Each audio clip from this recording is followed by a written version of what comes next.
Hello friends, मैं B K Singh आप लोगों को अपने YouTube channel B K Singh science classes में स्वागत करता हूं। मैं हूं बीके सिंह और आज आप लोगों के लिए क्रैश कोर्स का 8वां भाग लेकर के आया हूं जो क्लास 10 के लिए है। इसमें बायोलॉजी का फर्स्ट चैप्टर लाइफ प्रोसेस यानी जैव प्रक्रम का शुरुआत कर रहा हूं। तो आप लोग यदि मेरे चैनल पर पहली बार हैं तो चैनल को सब्सक्राइब कर लें, बेल आइकन को दबा लें और लाइक करें और इसे शेयर करें। तो चलिए अब बिना देर किए हुए यह चैप्टर 1 का कंप्लीट करवाता हूं जो इम्पोर्टेंट टॉपिक होंगे। तो सबसे पहले जानेंगे कि लाइफ प्रोसेस क्या होता है। जैव प्रक्रम, लाइफ प्रोसेस इसको कहते हैं जैव प्रक्रम।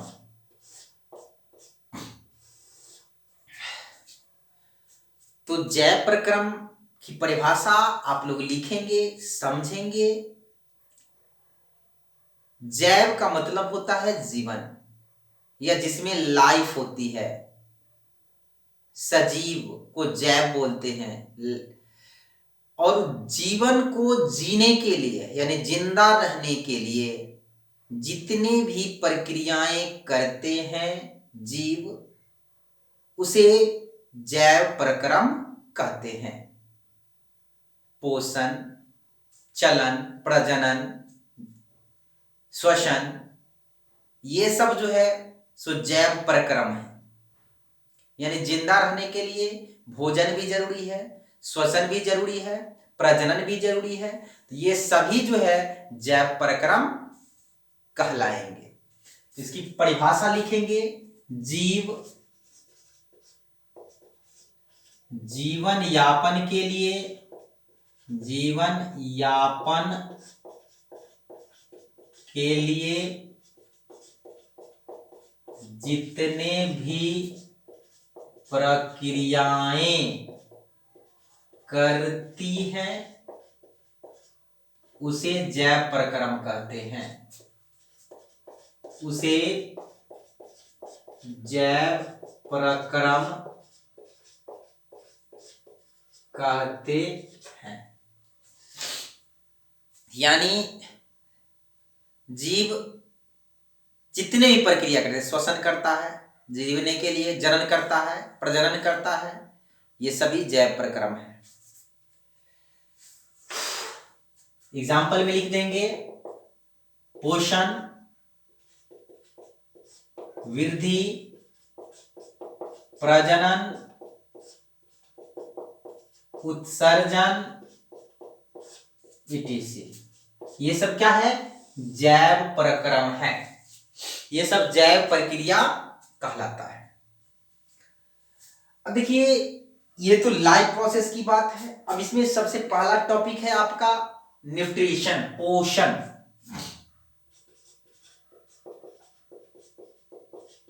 न्यूट्रिशन, पोषण। पोषण किसे कहते हैं?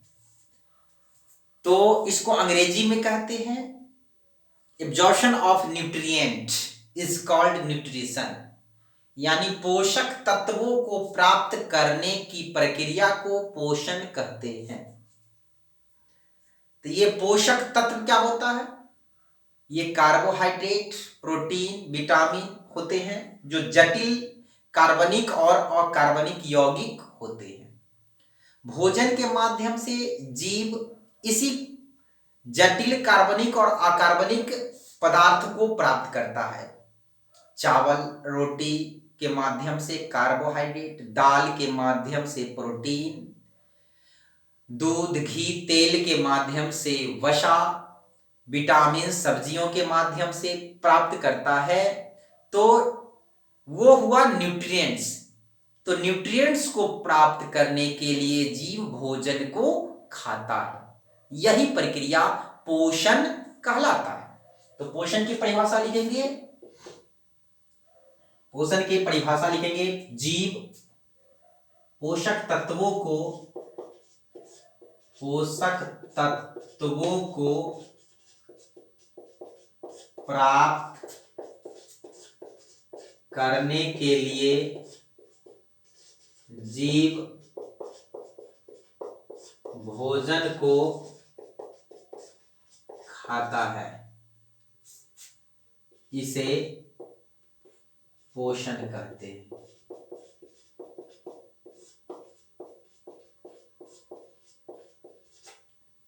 पोषक तत्वों को प्राप्त करने के लिए जीव भोजन को खाता है, इसे क्या कहते हैं? पोषण कहते हैं। तो पोषण जानने के बाद हम जानेंगे पोषक तत्व। पोषक तत्व न्यूट्रिएंट इसको अंग्रेजी में कहते हैं, न्यूट्रिएंट्स, इसको पोषक तत्व बोलते हैं। तो इसकी परिभाषा लिखेंगे, पोषक तत्व, पोषक तत्व वे जटिल कार्बनिक और अकार्बनिक पदार्थ हैं, पदार्थ होते हैं जो शरीर के उचित वृद्धि के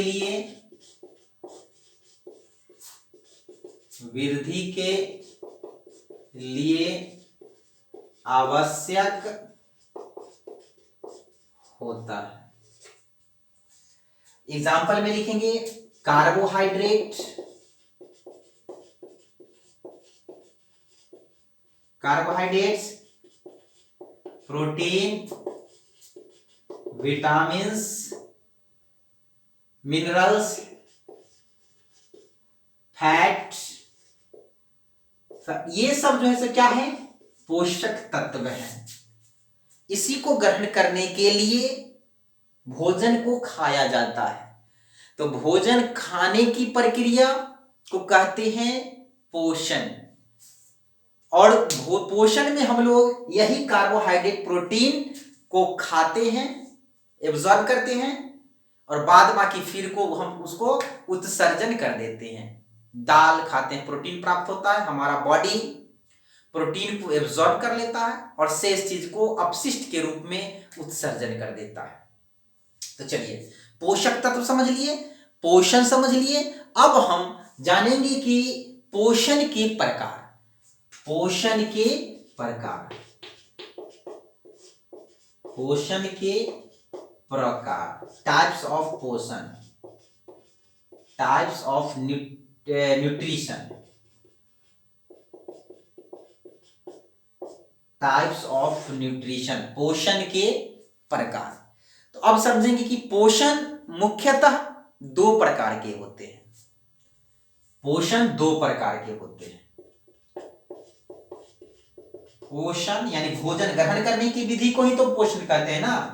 तो पोषण दो प्रकार के होते हैं। नंबर 1 में लिखेंगे autotroph nutrition, autotrophic nutrition, autotrophic, इसको कहते हैं स्वपोषण या स्वपोषी पोषण, स्वपोषण।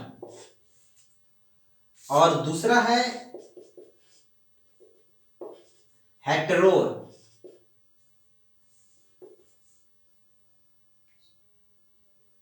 हेटेरोट्रॉफिक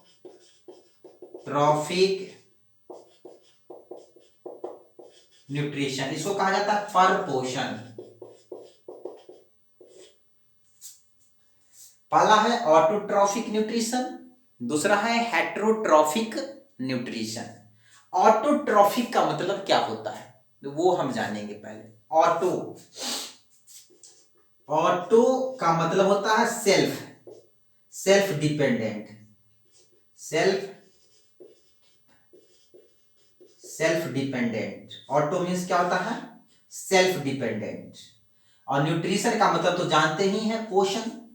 यानी इसकी परिभाषा लिखेंगे स्वपोषण के, लिख देते हैं नीचे। ऑटो मीन्स सेल्फ और न्यूट्रिशन मीन्स होता है, यानी सेल्फ डिपेंडेंट का मतलब स्वयं पर आश्रित, स्वयं पर आश्रित। और न्यूट्रिशन, न्यूट्रिशन का मतलब होता है पोषण, यानी पोषण के लिए जो जीव स्वयं पर आश्रित रहता है उसे स्वपोषण कहते हैं। चलिए स्वपोषण की परिभाषा लिखेंगे।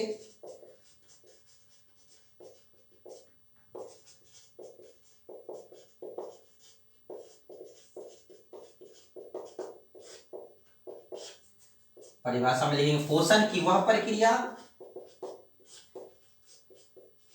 पोषण की वह प्रक्रिया जिसमें जीव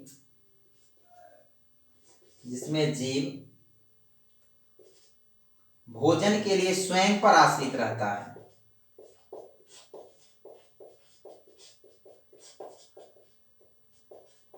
स्वयं पर आश्रित रहता है, स्वपोषण कहलाता है।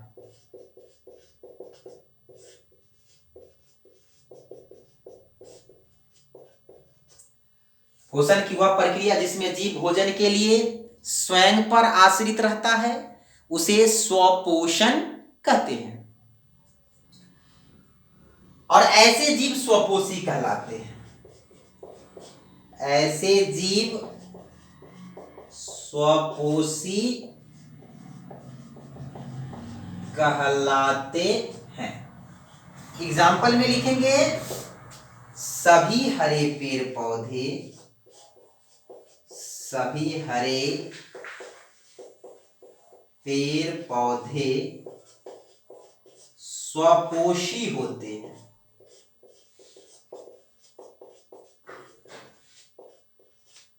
कैसे? तो पेड़ पौधे अपना भोजन स्वयं बनाते हैं, वह प्रक्रिया प्रकाश संश्लेषण कहलाती है। वह हम आगे बताते हैं। जितने भी हरे पेड़ पौधे होते हैं वह स्वपोषी होते हैं, वह दूसरे पर डिपेंड नहीं होता है। तो ऐसे पेड़ पौधे ऑटोट्रॉफ्स कहलाते हैं और यह प्रक्रिया जो है ऑटोट्रॉफिक न्यूट्रिशन कहलाता है। तो चलिए ये समझ गए होंगे, स्वपोषी समझ गए। अब हम आगे बढ़ते हैं, परपोषण ये क्या होता है वो हम बताते हैं। ये आप इसे लिखिए या आप लोग इसे स्क्रीनशॉट ले सकते हैं।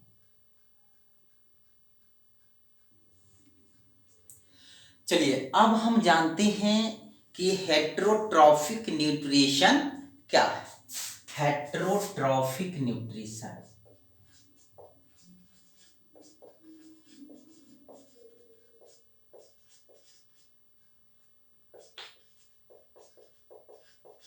इसको हिंदी में कहते हैं परपोषण। हेटेरो मीन्स होता है अदर, हेटेरो मीन्स होता है अदर। ट्रॉप्स का मतलब डिपेंड, न्यूट्रिशन का मतलब क्या होगा? पोषण। अब याद रखेंगे, वैसे जीव जो पोषण के लिए दूसरे जीव पर आश्रित रहता है, यानी भोजन के लिए दूसरे जीव पर आश्रित रहता है, उसे परपोषण कहते हैं। ऐसे जीव परपोषी कहलाते हैं। इसकी परिभाषा लिखेंगे, वैसे जीव जो भोजन के लिए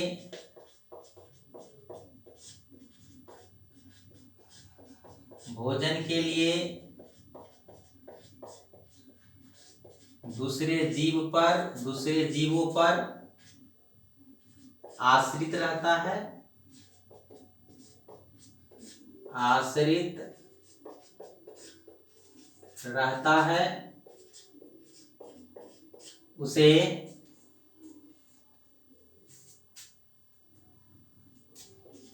परपोषण कहते हैं।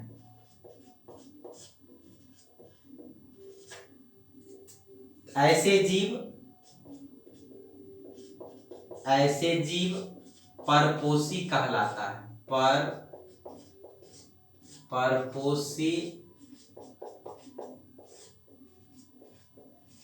परपोषी कहलाता है।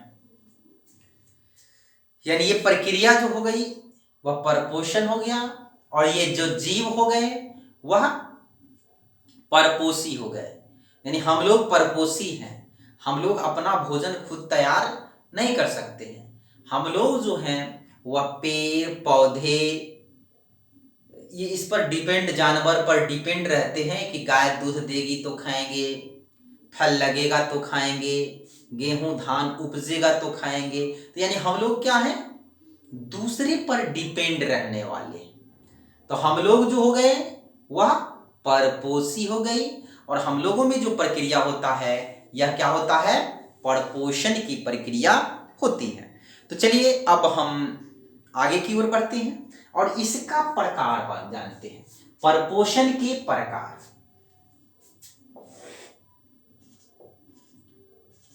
परपोषण के प्रकार यानी टाइप्स ऑफ हेटेरोट्रॉफिक न्यूट्रिशन,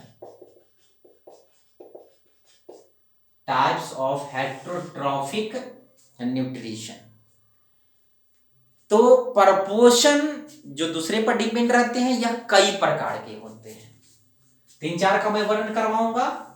तो नंबर 1 में लिखेंगे परपोषण कई प्रकार के होते हैं या निम्नलिखित प्रकार के होते हैं। परपोषण निम्नलिखित प्रकार के होते हैं, प्रकार के होते हैं। नंबर 1 में लिखेंगे सैप्रोफाइटिक न्यूट्रिशन है, सैप्रोफाइटिक न्यूट्रिशन। इसको कहा जाता है मृत जीवी पोषण। नंबर 2 लिखेंगे पारासाइटिक,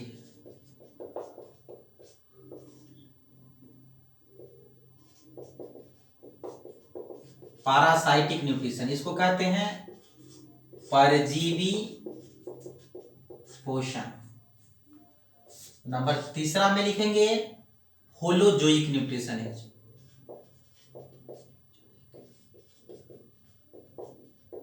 इसको कहा जाता है प्राणी संपोषण, प्राणी संपोषण। 4 सिम्बायोसिस, इसको कहा जाता है सहजीवी पोषण न्यूट्रिशन है, सहजीवी पोषण। तो ये कुछ हम परजीवी पोषण के प्रकार हम बताए हैं। इसको आप लिखिए, हम एक एक करके इसका स्टडी करवाते हैं, अध्ययन करवाते हैं। तो चलिए ये तो इसका प्रकार हो गया। चलिए अब हम इसका एक एक करके स्टडी करते हैं, इसका अध्ययन करते हैं। सबसे पहला लिखेंगे सैप्रोफाइटिक,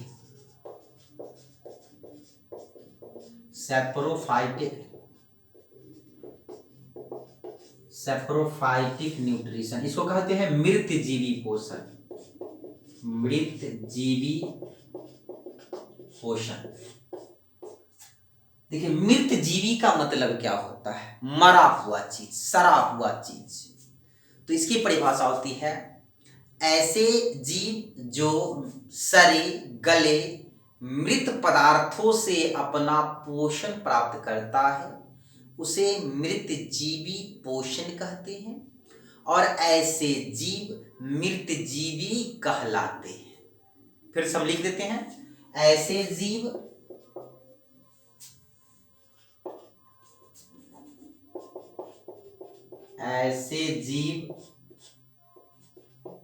जो सड़े गले मृत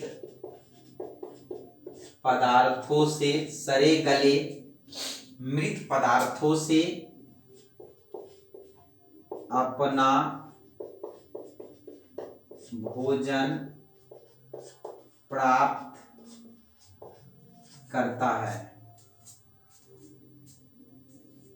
उसे मृत जीवी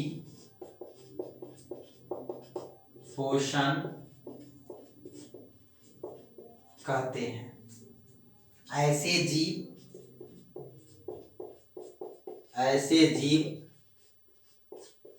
मृत जीवी कहलाते हैं।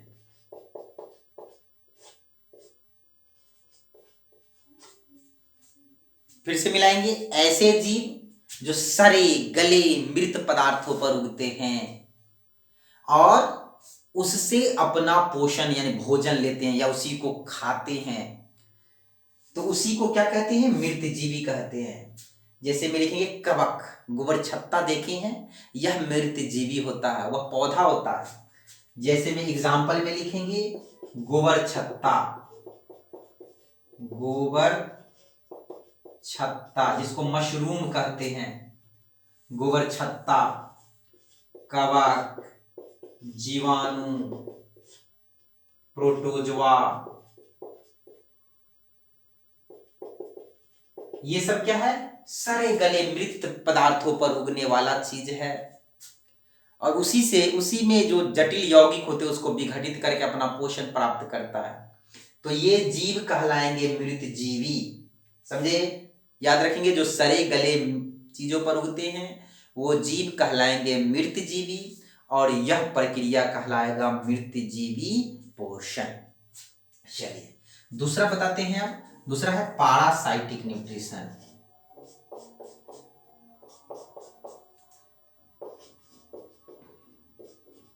पारासाइटिक, इसको क्या कहते हैं? परजीवी पोषण। यानी परजीवी यानी पर का मतलब दूसरा होता है, यानी जो जीव पोषण के लिए दूसरे जीवों पर आश्रित रहता है और उससे प्रत्यक्ष या अप्रत्यक्ष रूप में भोजन प्राप्त करता है। या आप ऐसे भी लिख सकते हैं, वे जीव जो किसी दूसरे जीव के शरीर से प्रत्यक्ष या अप्रत्यक्ष रूप से पोषण प्राप्त करता है, उसे परजीवी पोषण कहते हैं और वे जीव जो है वह परजीवी कहलाते हैं।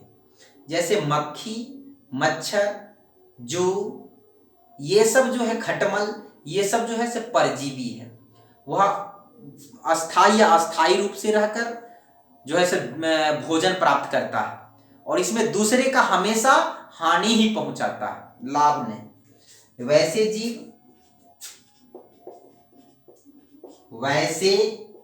जीव जो किसी दूसरे जीव के शरीर में अस्थायी या अस्थायी रूप से रहकर अस्थायी या अस्थायी रूप से रहकर प्रत्यक्ष या अप्रत्यक्ष रूप से भोजन प्राप्त करता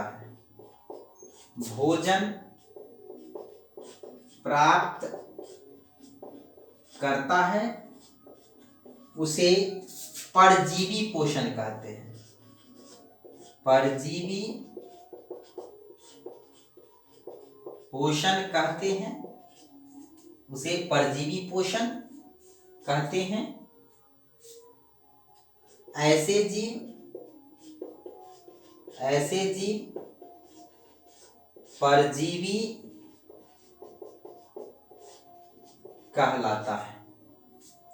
ऐसे जीव क्या कहलाएंगे? परजीवी। और यह प्रक्रिया क्या कहलाएगा? परजीवी पोषण।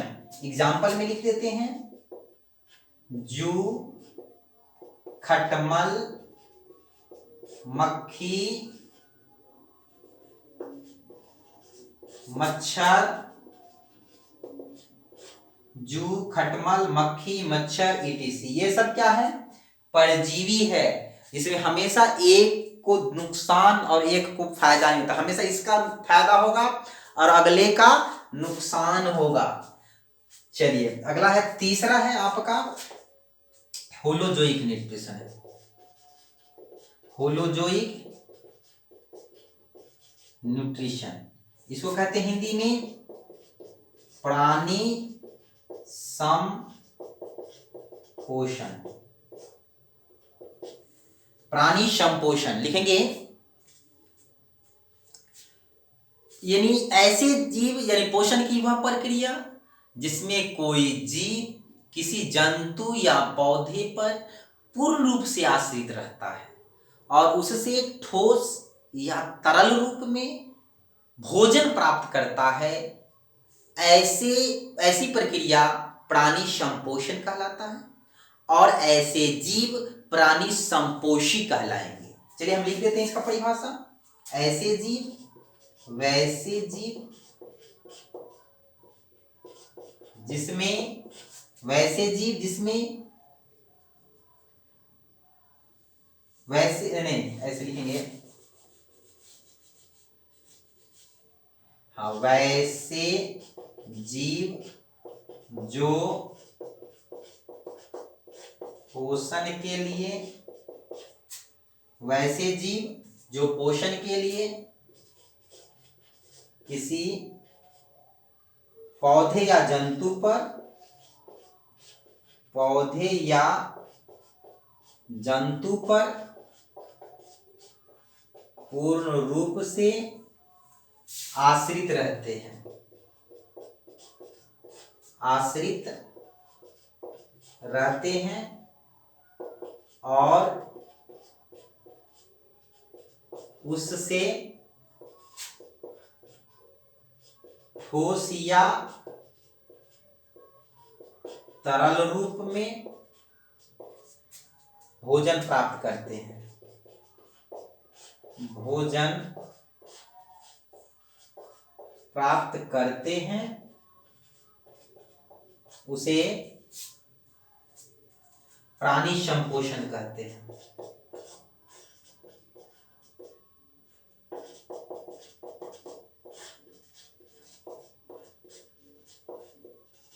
उसे प्राणी संपोषण कहते हैं।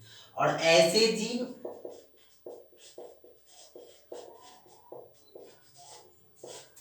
प्राणी संपोषी कहलाता है।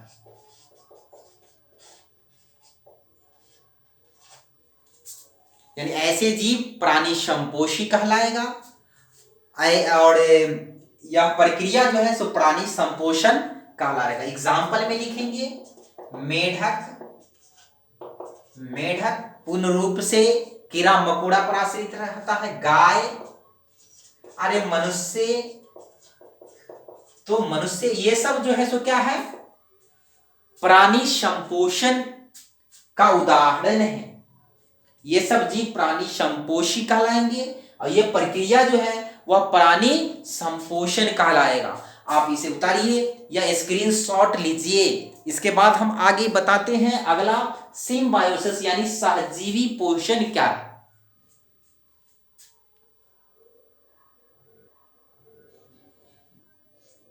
चलिए अब है चौथा, सिम्बायोसिस।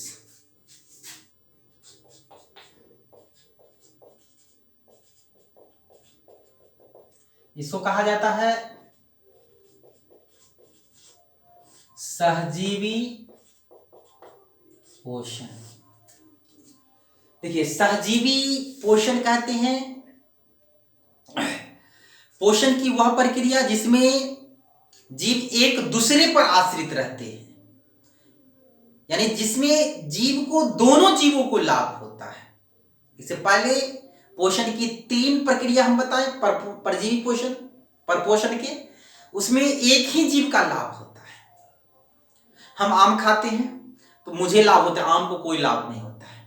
सब्जी खाते हैं, मुझे लाभ होता है, बैगन आलू को कोई लाभ नहीं होता है। चलिए, दूसरा था परजीवी पोषण, उसमें मक्खी मच्छर खटमल को लाभ होता है, दूसरा जीव मनुष्य को कोई लाभ नहीं होता है। तीसरा था प्राणी संपोषण, उसमें भी एक ही जीव का लाभ होता है। लेकिन अब जो बता रहे हैं सहजीवी पोषण, इसमें दोनों जीव का लाभ होता है। तो इसकी परिभाषा लिखेंगे, पोषण की वह प्रक्रिया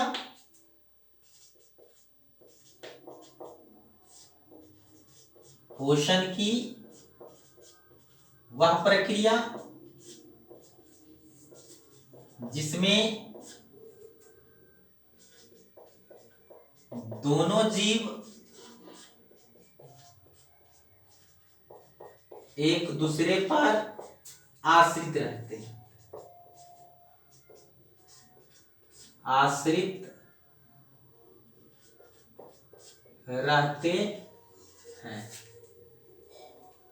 और एक दूसरे को लाभ पहुंचाते हैं,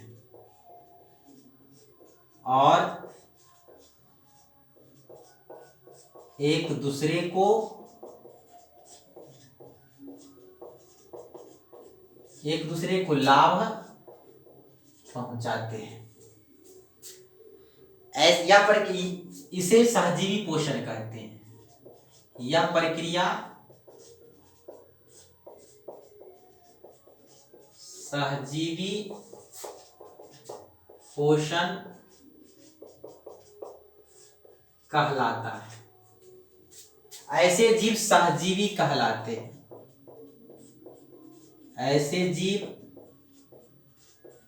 सहजीवी कहलाते हैं। एग्जाम्पल में राइजोबियम का नाम आप लोग सुने होंगे। राइजोबियम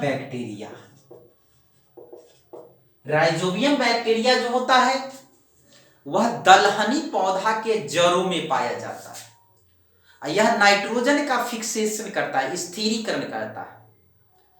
तो इससे पौधे उसे नाइट्रेट में बदल देता है, नाइट्रोजन को, तो उसे पौधे ग्रहण कर लेते हैं।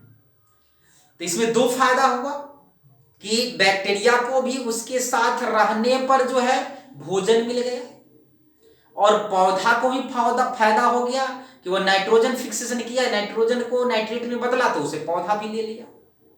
दूसरा है माइकोराइजा, नाम सुने होंगे।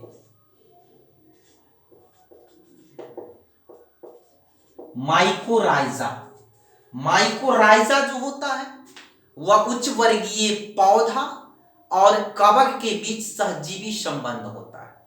जिस खेत में माइकोराइजा उगती है वहां पर उपज अधिक होता है। तो माइकोराइजा यानी कवक जो होता है वह जो है क्लोरोफिलेस प्लांट होता है, परजीवी पौधा होता है। वह जो है उच्च वर्गीय कुल के पौधा के जड़ में रहता है, और वह जीव जब जो है यह जो है पानी को एब्जॉर्ब करके पौधा को देता है, और पौधा उससे भोजन प्राप्त करता है। इससे 2 फायदा हुआ, पौधा को भी फायदा हो गया कि पानी उसको एब्जॉर्ब करके देता है, और उससे जो भोजन बनता है तो वह जो है कवक भी ले लेता है। तीसरा है, आप लोग सुने होंगे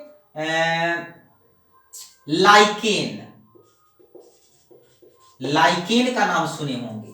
तो लाइकेन भी जो है एक सहजीवी संबंध है कवक और शैवाल के बीच। जैसे आप लोग सुने होंगे कि लिटमस पत्र तैयार होता है लाइकेन से, तो यह कवक और शैवाल के बीच सहजीवी संबंध है। ये कवक जो होता है शैवाल को पानी उपलब्ध करा के देता है, शैवाल भोजन बनाता है, और इसमें दोनों को फायदा होता है। तो इस प्रकार के पोषण जो है कहलाते हैं सहजीवी पोषण। तो ये सब जो था वह परजीवी पोषण का प्रकार था। तो पोषण हम समझ लिए। अब हम समझेंगे प्रकाश संश्लेषण, फोटोसिंथेसिस।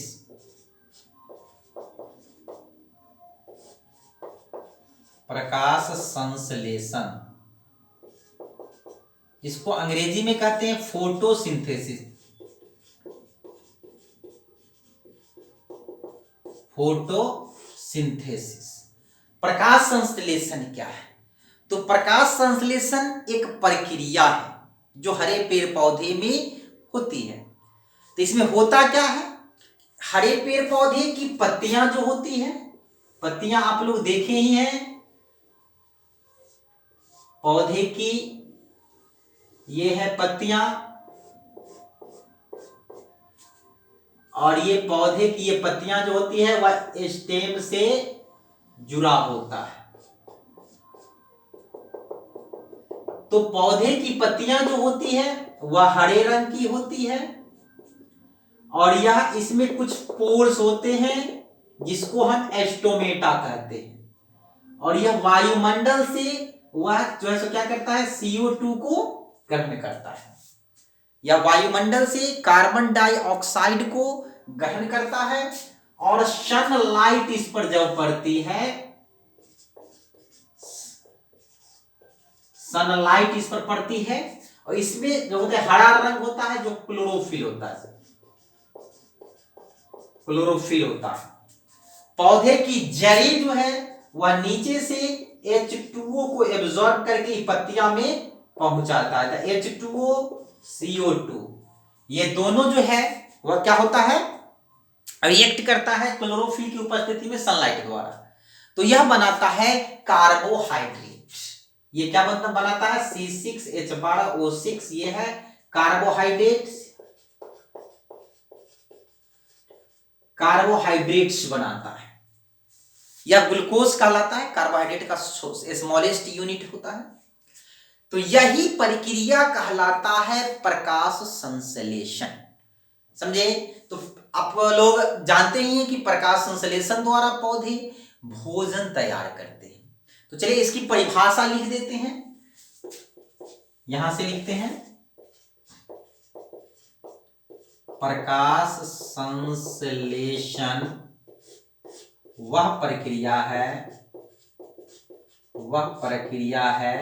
प्रकाश संश्लेषण वह प्रक्रिया है जिसमें सभी हरे पेड़ पौधे, प्रकाश संश्लेषण वह प्रक्रिया है जिसमें सभी हरे पेड़ पौधे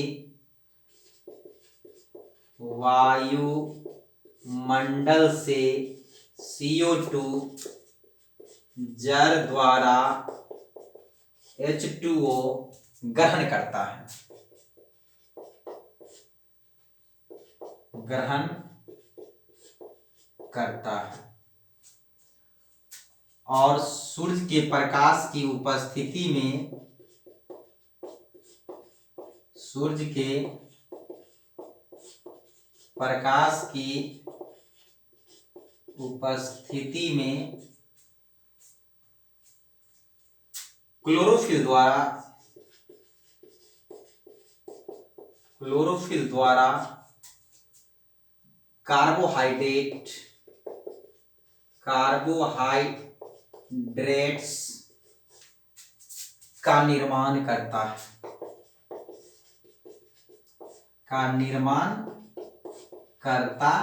है। यह प्रक्रिया प्रकाश संश्लेषण कहलाता है, प्रकाश संश्लेषण कहलाता है।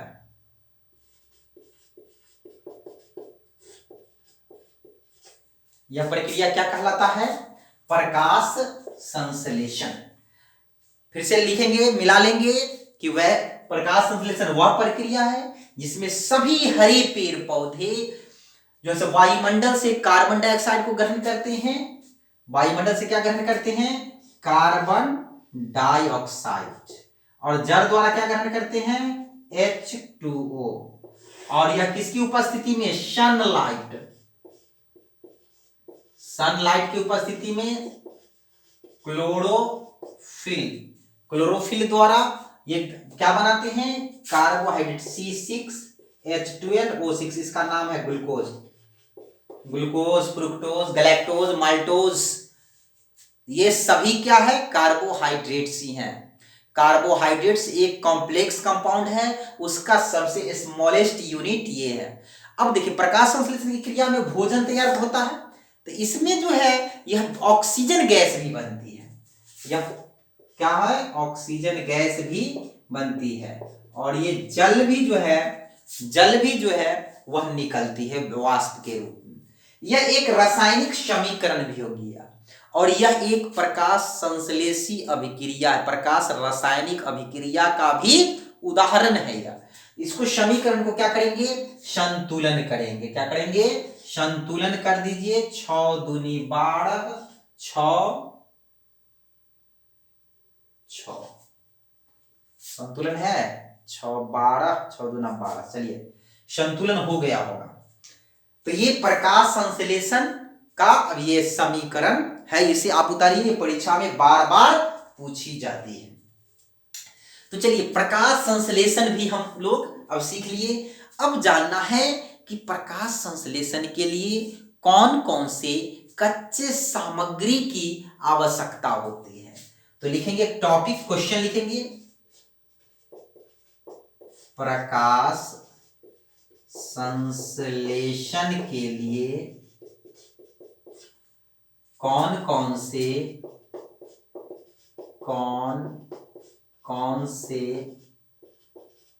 कच्चे सामग्री की आवश्यकता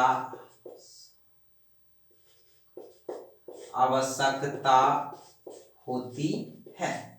जैसे हम खाना बनाते हैं तो कौन कौन से कच्चे सामग्री की आवश्यकता होगी, जो हम भोजन जल्दी बन जाएगा। रोटी बनाना है तो आटा चाहिए, पानी चाहिए, ये सब आपका कच्चे मटेरियल हुआ। बर्तन चाहिए और ईंधन चाहिए, 4 चीज चाहिए ना। इस चारों में से एक भी चीज अगर अब्सेंट हो गया, आप नहीं बना पाइएगा। बर्तन पहला क्या है, हम लोग खाना बनाते हैं तो आटा चाहिए या चावल चाहिए, आटा या चावल। दूसरा पानी, तीसरा ईंधन, और चौथा बर्तन। अगर इसमें से एक भी चीज आप अब्सेंट कर देते हैं तो आपका भोजन नहीं बनेगा। बर्तन, कुछों का बर्तन तो लीजिएगा ना। बर्तन चाहे स्टील का हो चाहे मिट्टी का हो, बर्तन होता है। ईंधन लकड़ी हो, कोयला हो, पेट्रोल हो, एलपीजी हो, कुछ हो, ठीक है ना। उसका पानी, चाहे कहीं का भी पानी हो, कुआं का पानी हो, कल का पानी हो, नल का पानी हो, टंकी का पानी हो, उसे बस नहीं है। उसके बाद आटा और चावल। तो इतना में से अगर एक भी मटेरियल यदि आपका अब्सेंट हो गया तो भोजन नहीं बन पाएगा। तो उसी प्रकार पौधे में प्रकाश संश्लेषण के लिए 4 सामग्री की आवश्यकता होगी। कितनी सामग्री की आवश्यकता होगी, 4 सामग्री। कौन कौन, पहला है 4 आवश्यक सामग्री की आवश्यकता। लेकिन लिख लेंगे यहाँ पर, क्वेश्चन लिए आंसर लिखेंगे। प्रकाश संश्लेषण के लिए 4 कच्चे सामग्री की आवश्यकता होती है। पहला है carbon dioxide, CO2, carbon dioxide. Number दूसरा जल, H2O, जल। नंबर तीसरा प्रकाश, सनलाइट, यानी सूर्य के प्रकाश। और चौथा है क्लोरोफिल।